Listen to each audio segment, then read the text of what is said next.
성기가 지난번에 태국 방콕에서 열린 북한 선교 통일 컨퍼런스를 다녀왔는데요. 짧게 좀 보고하는 시간을 갖도록 하겠습니다. 잠깐만요. PPT 좀 조정하고요.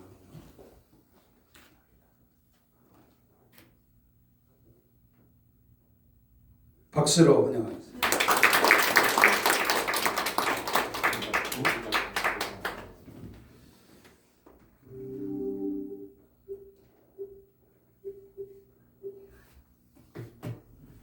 네, 할렐루야. 지난주에 제가 이제 태국 방콕에서 북한 선교를 하고 왔는데요. 제목은 같이 따라해 볼까요? 우리의 소원은 복음 통일입니다. 우리의 소원은 복음 통일입니다. 네, 태국 방콕에서 했던 북한 선교를 발표하겠습니다. 네, 목차는요 7가지인데 이제 태국과 북한이라는 나라를 소개하고 또 평화 통일의 방법은 복음 통일입니다. 그리고 북한 선교 사역의 방법과 또 방콕 한인연합교회에서 들은 강의와 간증이고 또 태국 여행 및 관광과 소감 또 마지막으로 출처 및 참고 문헌입니다. 먼저 태국이란 나라는 동남아시아에 있는데 이제 수도는 방콕이고 언어는 태국어를 쓰고 종교는 국교가 없는데 이제 소승불교라고 합니다. 상좌부 불교가 94%니까 불교 국가라고 봐도 되고 이슬람교가 5%고 우리 기독교가 0.9%이고 힌두교가 0.1%입니다. 그리고 이제 거기 태국에서 했던 북한 선교 이제 북한이란 나라 조선인민민주주의 공화국에 대해서도 알아봤는데 이제 수도는 평양이고 언어는 조선어를 쓰고 종교는 국교가 없어서 국가 무신론으로 나오고요. 무종교가 64.3%, 민족 종교가 16%, 천도교가 13.5%, 불교가 4.5%, 기독교가 1.7%라고 합니다. 네, 평화 통일을 꼭 해야 되는데 이 평화 통일의 방법은 복음 통일입니다. 이제 북한 선교 사역을 하면서 가장 힘이 되는 말씀입니다. 우리가 알거니와 하나님을 사랑하는 자 곧 그 뜻대로 부르심을 입은 자들에게는 모든 것이 합력하여 선을 이루리라. 로마서 8장 28절 말씀입니다. 통일의 방법의 경우의 수는 참으로도 많습니다. 이제 흡수 통일, 적화 통일, 평화 통일 등이 있는데 가장 좋은 통일은 복음 통일을 위해서 평화 통일을 만드는 겁니다.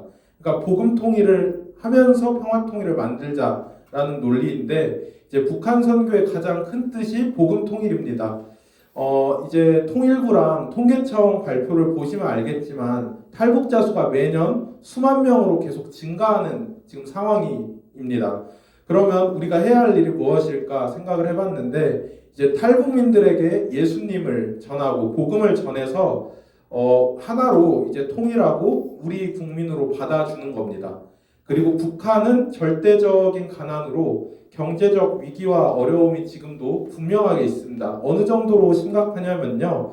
북한의 어린이와 청소년들이 이제 밥을 먹지 못해서 일어나지를 못하는 거예요. 계속 누워만 있는 거예요. 밥을 못 먹어서요.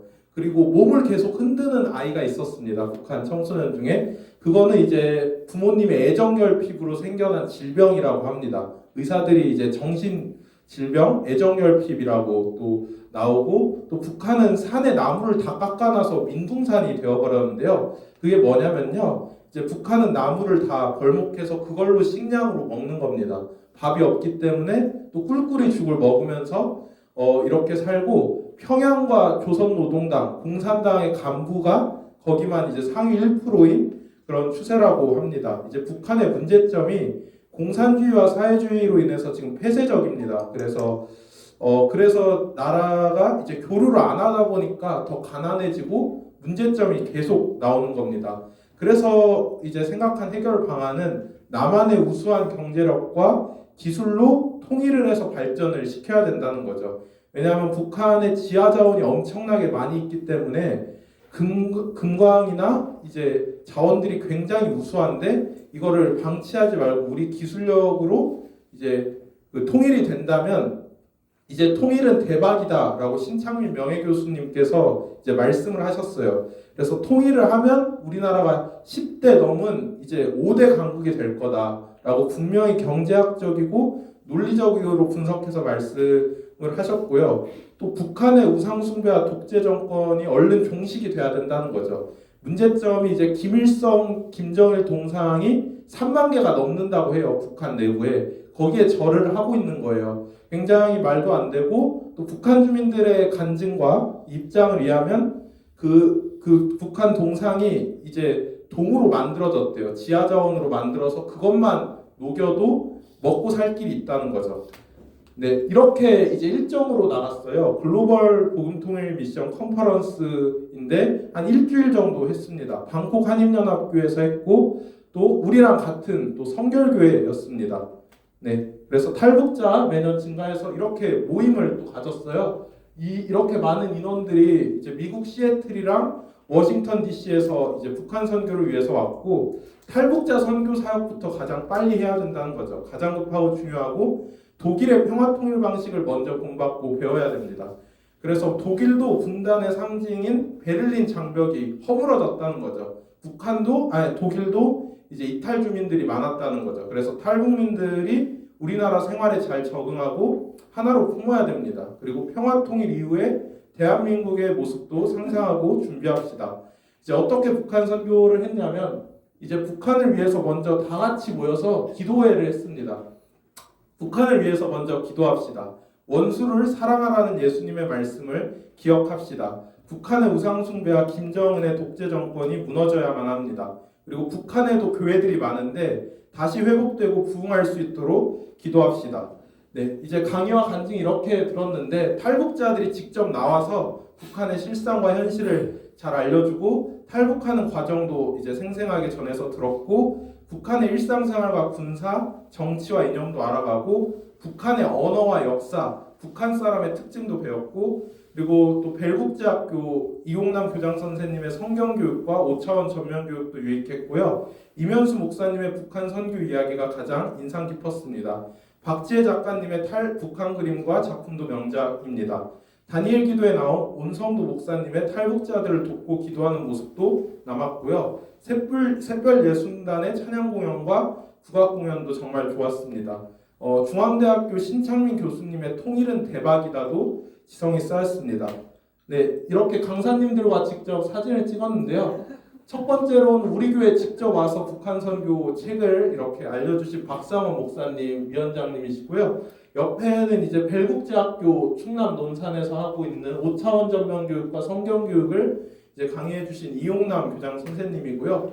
또 아주 중요한 또 주인공들을 만났는데 이제 중앙대학교 학부장, 경제학부 학부장님을 지내신 우리 신창민 박사님께서 통일 대박 완성의 길을 이렇게 책으로 또 만드셨고요.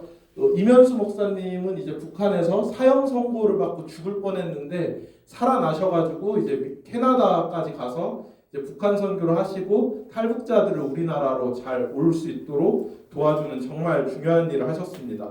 네, 여기가 이제 방콕 한인연합교회고 옆이 이제 탈북자들이 모여서 하는 샛별 예술단. 예, 한복 입고 하는 게 또 북한의 전통이라서 이렇게 했고 이제 태국 여행 및 관광, 태국 여행도 정말 재밌었고요. 태국은 정말 큰 나라입니다. 태국은 불교 국가라서 불교의 문화나 절이 많았습니다. 그래도 선교지라는 생각이 분명히 들었고요. 태국의 코끼리 쇼가 인상이 깊었습니다. 그리고 태국 방콕과 파타야 여행이 좋았고 파타야에서 태국 타이 마사지도 몸과 건강에 참으로 좋았습니다. 그리고 파타야 야시장에서 기념품도 사고 야경을 즐겼습니다. 그리고 또 태국 호텔에서 미얀마 국적을 가진 친구에게 복음을 전하고 전도했습니다. 태국 방콕 한인연합교회도 같은 성결교회라서 반갑고 감사했습니다. 마지막으로 이제 소감인데 태국 선교와 북한 선교를 동시에 하면서 많은 것을 얻고 배워갔습니다. 태국 안에서 했던 북한 선교라 복음 통일을 통한 평화 통일의 꿈을 심어갔고요. 통일이 될 날이 이제 얼마 멀지 않았고 한반도가 하나가 되는 날만 기다리고 있습니다. 마지막으로 출처 및 참고 인원 총 4가지인데요. 나무위키랑 홍천기 TV랑 통일대박 완성의 길 신창민 교수님 그리고 마지막으로는 기도 동족 선교회입니다. 모든 영광을 하나님께 올려드립니다. 감사합니다.